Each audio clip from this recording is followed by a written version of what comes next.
Olá, alunos! Estas aulas curtas visam orientar vocês quando se submeterem à prova final.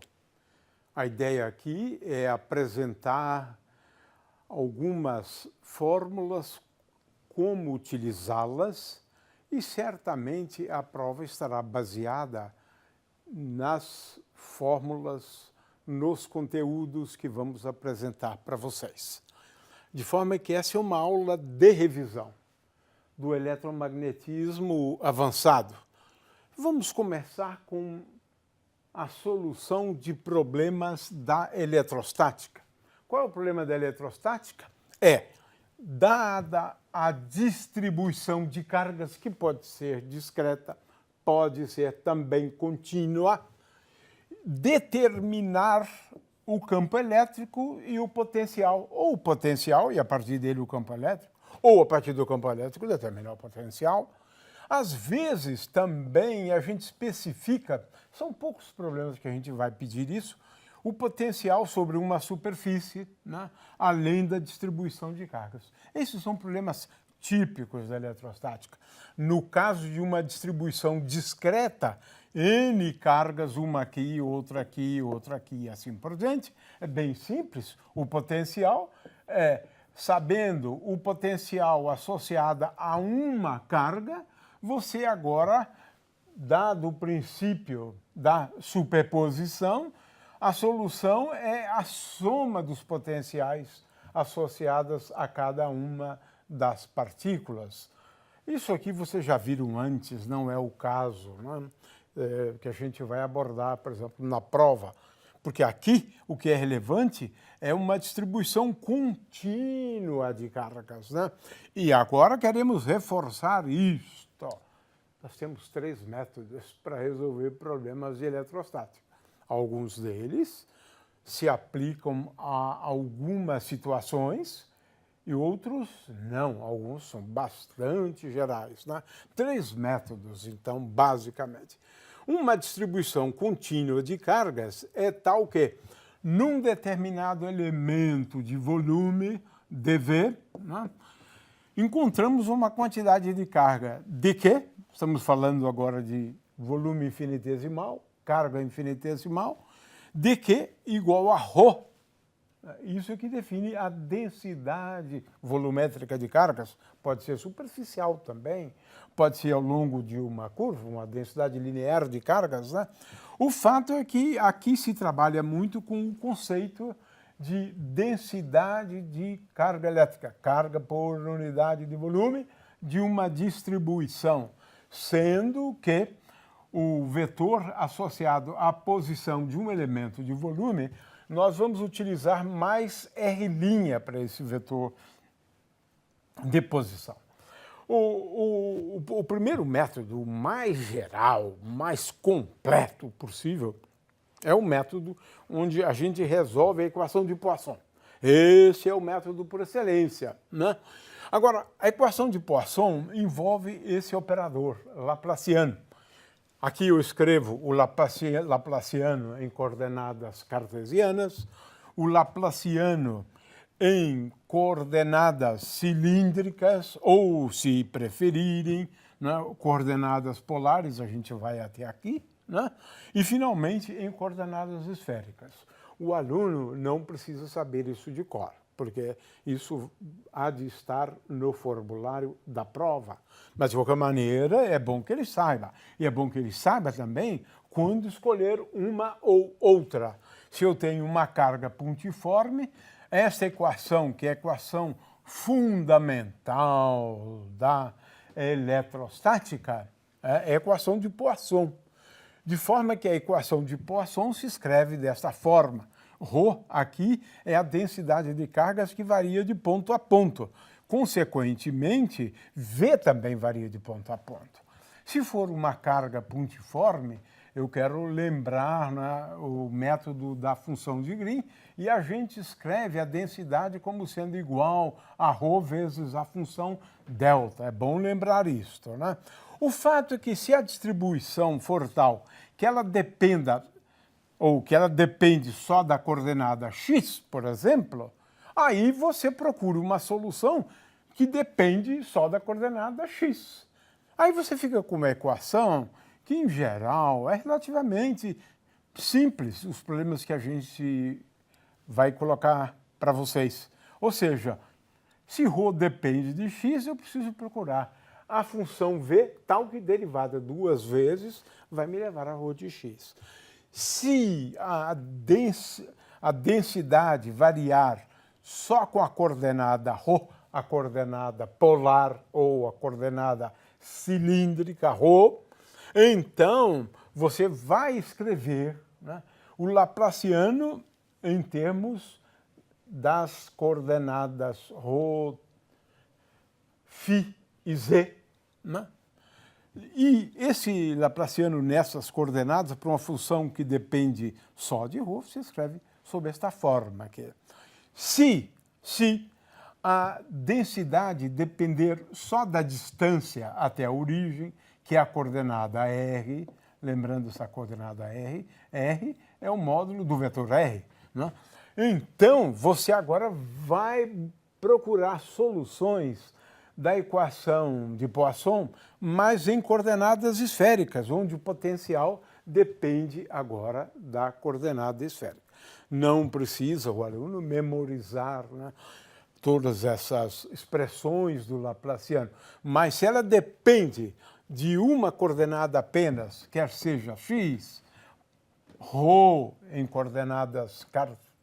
em coordenadas cartesianas x, né, ou depende da coordenada ρ, que é raiz quadrada de x2, né, mais y2, ou se depende só de r. Aí você procura soluções que envolvam um potencial que depende só de r, ou depende só de x, ou depende só de ρ.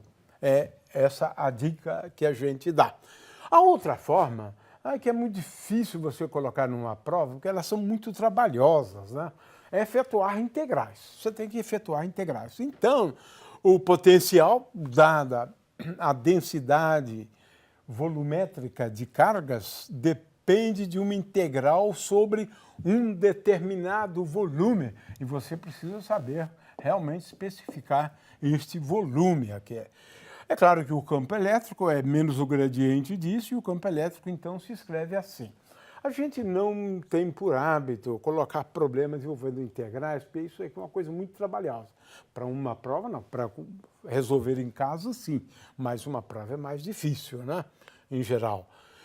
E, finalmente, usando o teorema de Gauss, que é uma forma bastante limitada, né? É claro que aqui começa com o conceito de fluxo, né, de um campo, quando a gente leva em conta uma superfície, esse é o primeiro conceito relevante, e agora, né, você vai escrever a lei de Gauss desta forma: o fluxo do campo elétrico é igual a Q sobre ε0.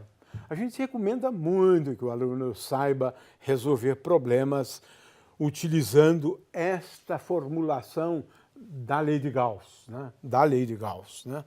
Agora, ela só é útil quando você puder dizer alguma coisa a respeito do campo elétrico. Essencialmente, a direção e o sentido do campo elétrico.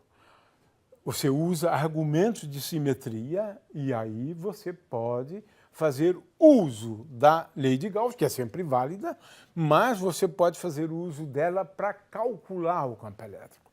Na prova, você pode escolher qualquer um dos três métodos para resolver problemas.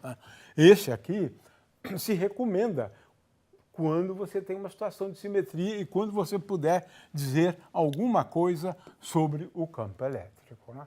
E com isso, então, nós resumimos, né, como a gente resolve problemas de eletrostática e problemas de magnetostática. Ora, problemas de magnetostática, de acordo com o que a gente tem aqui, são problemas onde a gente dá ou a magnetização, né, do material ou a densidade de corrente. E essa densidade de corrente pode ser a densidade de corrente de magnetização também, né, rotacional de M.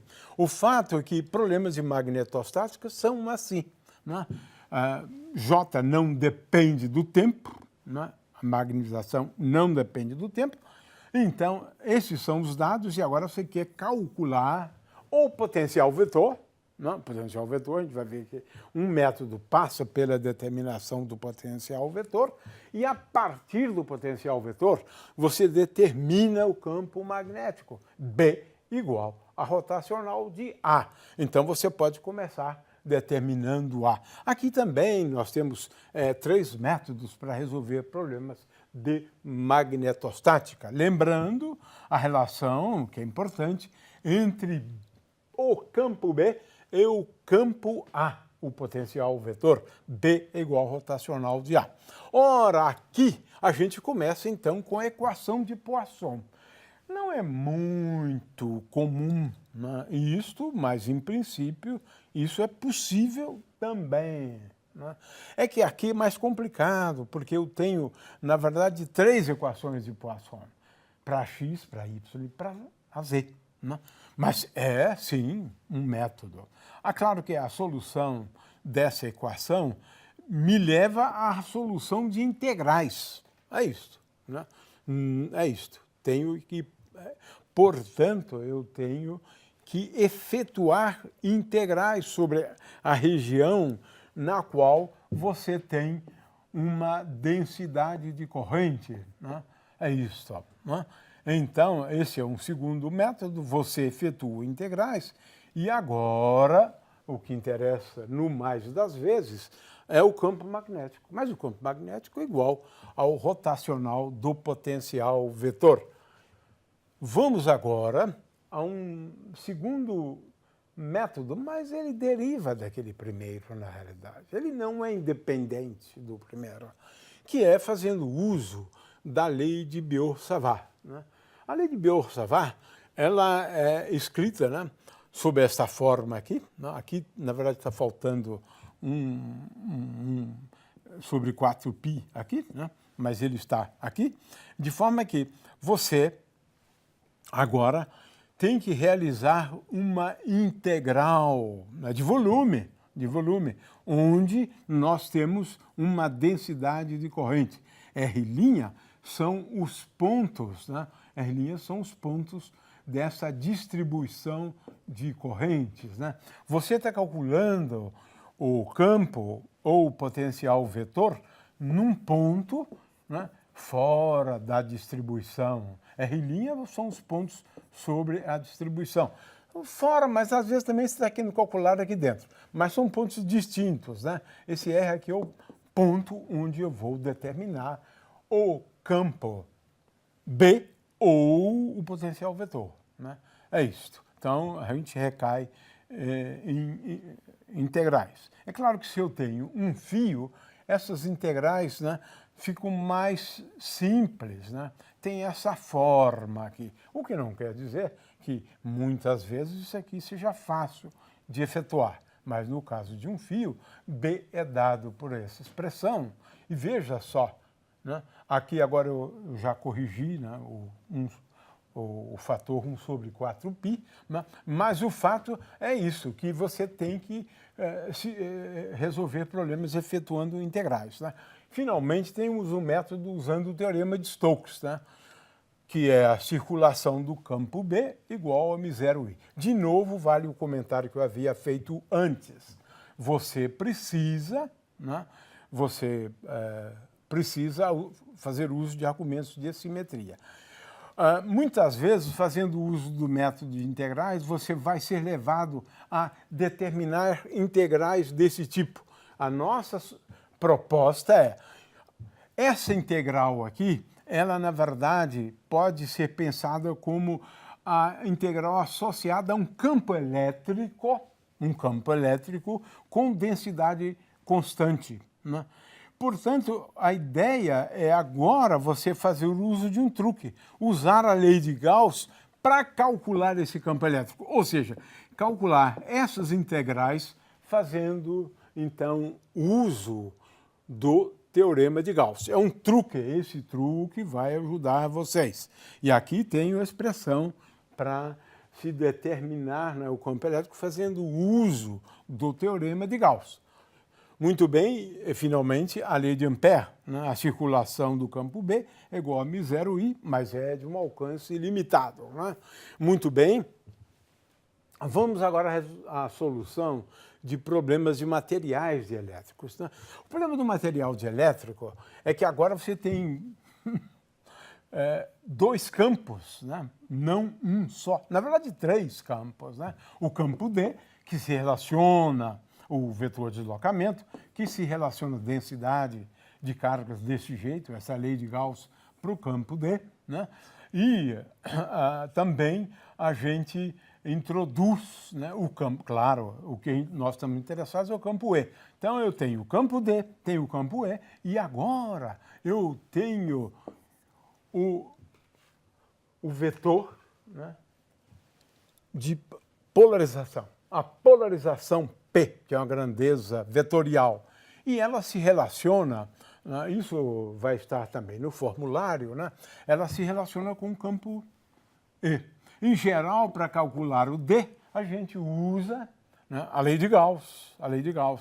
E o D se relaciona com o campo E desta maneira, ou ainda, se quiser, desta outra maneira. Mas lembre-se que quando eu tenho um material dielétrico, eu tenho então que me preocupar com três campos. P, polarização, o campo elétrico e o vetor deslocamento D. Uma coisa que é importante que o aluno se lembre, né, é que a partir da polarização nós definimos duas densidades de carga, uma superficial, σp, que é P escalar N, e uma outra volumétrica, ρP é igual a menos divergente de P. É claro que a carga total, né, que é relevante para o campo elétrico, é uma soma das cargas reais e das cargas de polarização. Isso é uma coisa sempre importante. Se for dada a polarização e quiser calcular o potencial, temos que recorrer a integrais. Essa é a maneira mais, às vezes, mais prática, né? Especialmente se a polarização for uma constante. Né? Então, também recorremos a integrais, né, nesse caso. O campo elétrico ele é obtido tomando o gradiente dessa expressão. Então, você tem que primeiro calcular o potencial, porque o campo elétrico é muito difícil de se calcular. Primeiro você calcula o potencial e depois você calcula o campo elétrico. É claro que, de novo, você vai recair em problemas envolvendo integrais desta forma. Lembra o truque que você vai fazer uso dele. Né? Escrever isso aqui como sendo igual ao campo elétrico, né, associada a uma distribuição, por exemplo, uniforme. Se não for uniforme, vale o mesmo princípio. Né? Então, eu sei que essa integral aqui está associada a um campo elétrico. Eu uso agora a lei de Gauss para calcular este campo elétrico e agora volto. É um truque para calcular integrais daquele tipo. Muito bem. Como é que a gente resolve problemas envolvendo materiais magnéticos, né? Novamente, aqui, né, estou apresentando as equações de Maxwell na presença de um meio material. Agora, sim, nós trabalhamos com três campos na presença de materiais magnéticos. Primeiro, o campo B. Sim, é esse que, de fato, acaba me interessando. O segundo campo é o de intensidade magnética, H, né? E, finalmente, né, a magnetização. Olha, aqui eu tenho a relação entre estes três campos. Né? É claro que envolve uma constante importante, né, que é a susceptibilidade magnética. Essas relações a gente escreve no formulário, mas é sempre bom entender. Tem o campo H, tem o campo B e tem o campo de magnetização. Para materiais lineares, né, isotrópicos, a relação entre eles é bastante simples, mas você tem que entender o que de fato você está fazendo. O campo H está relacionado à densidade, ao vetor, né, densidade de corrente, H. Então, a equação de Ampère, ou a lei de Ampère, sob essa forma para o campo H, é esta aqui, né? O campo B satisfaz divergente de B igual a zero, o fluxo do campo B é igual a zero, sempre, em qualquer meio material. E, finalmente, a magnetização, esse vetor, é tal que ele dá a distribuição de momento de dipolo magnético por unidade de volume. E agora, o campo A, o potencial vetor, ele se escreve sob a forma de dois termos. Uma associada a uma densidade de corrente de magnetização e uma outra, uma densidade superficial de magnetização. É sempre importante entender, né, a diferença entre eles. De novo, você vai recair muitas vezes, né, em integrais desse tipo. Olha só essa integral aqui. O truque é escrever essa integral em termos de um campo elétrico. Né, em termos de um campo elétrico, porque para esse campo elétrico que você está pensando aqui, eu posso utilizar a lei de Gauss.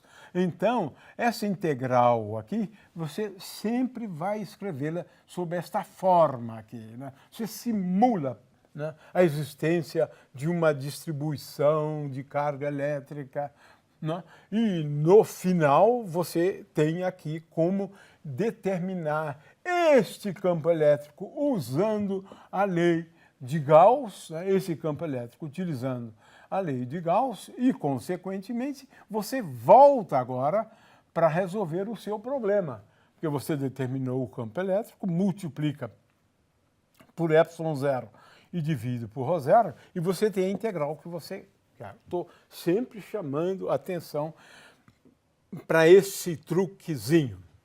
Muito bem. Vamos agora à questão de ondas eletromagnéticas, né, e ondas na interface. Em primeiro lugar, você precisa ter sempre em mente as equações de Maxwell no vácuo, sem carga, ρ igual a zero, e sem corrente. Isso é uma coisa importante. Você vai precisar utilizar estas equações. Muitas vezes, né? Bom, combinando aquelas equações, vocês sabem disso, vocês agora deduzem, podem deduzir a equação de ondas. Pronto, né? A equação de ondas não é difícil para você se lembrar dela, mas pode ser útil, né? E a velocidade aqui, c, no vácuo é dado por essa raiz quadrada de duas constantes do eletromagnetismo, né? Se não, é v aqui. V, por outro lado, é n sobre c, né? O índice de refração dividido por c. Basicamente, a gente trabalha só com esse tipo de solução aqui, né? Do tipo onda plana, onda harmônica, né? Com uma frequência angular, ômega, um vetor de ondas k, né? E é fácil mostrar que B é igual a k sobre ômega, vetor E. Essa é a primeira coisa. Essas ondas são ondas transversais. É fácil também mostrar isso utilizando aquelas equações lá. Divergente de E igual a zero, você conclui isso. Divergente de B igual a zero, você conclui isso. Então, nós estamos usando aquelas equações. Sempre bom lembrar. E, finalmente, a questão das condições de contorno do campo elétrico, da componente tangencial do campo elétrico, do vetor de deslocamento, né? Também do campo B, tangencial e assim por diante, mas se demonstra que quando você tem uma distribuição de carga sobre a interface entre dois meios, tem um meio 1 e aqui um meio 2, né? Aqui é a interface entre os dois meios. Se você tem uma distribuição de carga elétrica aqui, o campo D é descontínuo, mas só a componente normal do campo D. A componente tangencial do campo E, ela é sempre contínua. E1T é igual a E2T. Com o campo de intensidade magnética, acontece também dele ser, né, descontínuo se você tem uma densidade superficial de correntes, né? Então, ele é descontínuo, a componente tangencial, mas a componente normal do campo B é sempre contínua a componente. Então, essas são as condições de contorno. Às vezes a gente coloca isso para vocês, né, no formulário, mas é bom saber essas condições de contorno.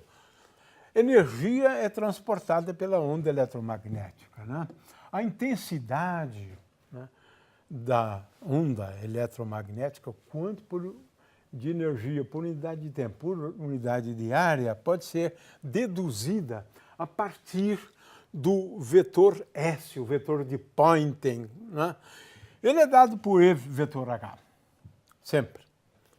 Às vezes a gente quer calcular médias no tempo do vetor de Poynting, né? A média aqui é a média ao longo de um período do movimento. Então, é 1 sobre o período da integral de alguma função, aqui no caso o cosseno ao quadrado, ou de dt', e aí tem um problema de calcular essa integral aqui, né? Ela vai acabar dando um fator meio apenas, né, esse tipo de integral. Mas é sempre bom ter em mente. Uma coisa que a gente gosta muito de perguntar, né, às vezes a gente pergunta, né, tendo em vista que, de acordo com a teoria do eletromagnetismo, ocorre tanto a reflexão quanto a refração, o problema é qual é a intensidade da onda refratada em relação à onda incidente ou da onda refletida em relação à onda incidente, que é a base desses coeficientes aqui, e eles dependem um pouco do modo, né? O modo P, o aluno precisa se lembrar, né, que é o modo P, mas é assim, né? Esse é um coeficiente importante, né? Então, a gente formula perguntas, né, a respeito disso, e é claro que tem também de transmissão, o que passa para cá, mas R mais T igual a 1. Tem que se lembrar disso. Isso foi dado em aula, né? Muito bem. Quase encerrando, existem problemas envolvendo circuitos, né, RLC, né? Aqui são circuitos onde, em geral, nós temos 2 armazenadores de energia, ou um só, né, e uma resistência, né? Muito bem, aí aqui eu tenho a equação básica para um circuito simples com 2 dispositivos, né? No caso, um indutor, né, e um capacitor. É um sistema típico exibindo um movimento oscilatório, solução do tipo A cosseno ômega t mais B seno ômega t, né? E a energia nesse tipo de circuito, ela se conserva, né? Esse é um dado importante. É claro que aqui você tem uma equaçãozinha diferencial simples para se resolver, do tipo do movimento harmônico simples. Então, o aluno precisa se lembrar de como é que se resolve esse tipo de equação aqui, né? Esse é um tipo de problema. Outro tipo de problema é quando você tem 2 dispositivos, mas um deles, né, é um resistor, né, e o outro é o capacitor, né? Nesse caso aqui, ele é alimentado por uma bateria, mas a gente acaba desconsiderando em muitos desses problemas, porque eu estou falando, e aqui, de um dispositivo com 2 elementos apenas, né? Um resistor e um capacitor. Aqui eu tenho a equação, e resolver essa equação aqui é uma coisa muito fácil na realidade, né? Então pode ser que a gente peça, né, para os alunos resolverem esse tipo de problema que eu estou apontando aqui. E, finalmente, circuitos RLC, mas livres, né, de fontes, né? Aqui também você tem um movimento oscilatório, agora já um pouco mais simples. E é preciso sempre se lembrar que existem 3 possibilidades ou 3 regimes, né? Se a resistência é muito grande, ele nem oscila, a solução é desse tipo. Se a resistência for igual a um valor crítico, né, a solução já é desta forma aqui, né, e ele não precisa guardar isso na cabeça, porque se houver algum problema desse tipo, a gente coloca as expressões lá. E, finalmente, né, se R, a resistência for pequena, a solução tem essa forma aqui, né? Então, é sempre bom lembrar essas situações, né? Esses são alguns problemas típicos, né, de circuitos L e LC. Eu vou encerrar essa aula para falar sobre esse tema que foi solicitado pelos alunos, né? Como é que a gente lida com campos em coordenadas generalizadas, né? Polares é o que a gente pede, cilíndricas, esféricas, só. Nada mais do que isso. Qualquer uma delas eu trato como sendo coordenadas generalizadas. Q1 é uma função de x, y, d. Então, eu tenho 3 coordenadas generalizadas. Posso pensar na relação inversa. Eu posso escrever x em função dessas coordenadas. Vou dar exemplo depois, né? Então, como é que a gente escreve um campo elétrico, por exemplo, campo magnético, ou um campo qualquer, não importa qual é o campo, em coordenadas generalizadas? Eu uso esses versores E1, E2, E3, né? Em coordenadas esféricas, ER, Eθ e Eφ, ou em coordenadas cilíndricas, Eρ, Eφ, Ez, ou em coordenadas polares, Eρ, Eφ. Né? Então, quando eu uso coordenadas generalizadas, eu tenho que mudar a base de vetores. Você não usa IJK mais, né? Você usa esses vetores da base associada às coordenadas generalizadas. Como é que se calcula esses vetores? Talvez seja bom o aluno levar isso aqui na prova, porque realmente isso pode ser útil, né? É simples. Você usa, no caso, nós estamos simplificando tudo, né?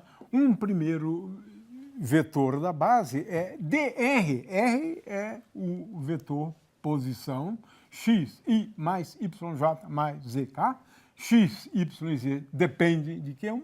Então, um vetor é esse, o outro vetor é esse e o vetor é esse. Resumindo, esses vetores da base, eles são dados por dr e dqi. Tenho três, qualquer que seja a base considerada, né? Muito bem. Agora, aqueles EIs lá, eles são tais que E1 é igual a B calculado antes, dividido pelo módulo de B. Então, dividido por H1. H1 é esse fator de escala aqui. H2 é esse outro fator, que é o módulo de dr, dq. Então, é assim, né? Eu introduzo agora versores, E1, E2, E3. Né? O gradiente de V pode ser escrito dessa forma aqui. Para qualquer conjunto de coordenadas esféricas, cilíndricas, polares e cartesianas também, né? Estou dando aqui uma receita bastante geral. Então, coordenadas cilíndricas, né? Como é que são as coordenadas cilíndricas? Defino assim. Ρ igual a raiz quadrada de x2 menos y2, assim por diante. Posso escrever x como sendo ρ cosseno φ, y igual a ρ seno φ e, finalmente, z igual a zero. Né? É isto. Pronto. Está definido as coordenadas cilíndricas. Né? Aí, o vetor R se escreve assim, x, y, z aqui. Agora eu derivo. Olha só. O primeiro é o que seria o B, índice ρ.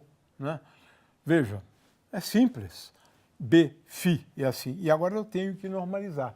O fato é que é relativamente simples trabalhar com esses versores em coordenadas cilíndricas. Aqui tem uma expressão para eles, né? E as propriedades, eles são ortogonais entre si. Né? E em coordenadas polares é mais simples ainda, que você simplesmente despreza aquele z lá. Coordenadas esféricas é a mesma história. Né? Como é que eu defino em termos de R, φ e θ, as coordenadas esféricas, né? A definição da coordenada φ, da coordenada θ, da coordenada R. Né? E aqui eu tenho as expressões, né, para esses vetores B e depois eles normalizados, né? Eles têm essa forma aqui, né? Então, é bom que o aluno entenda isso e trabalhe alguns exemplos, né? E que pode ser útil para o seu preparo em relação à prova.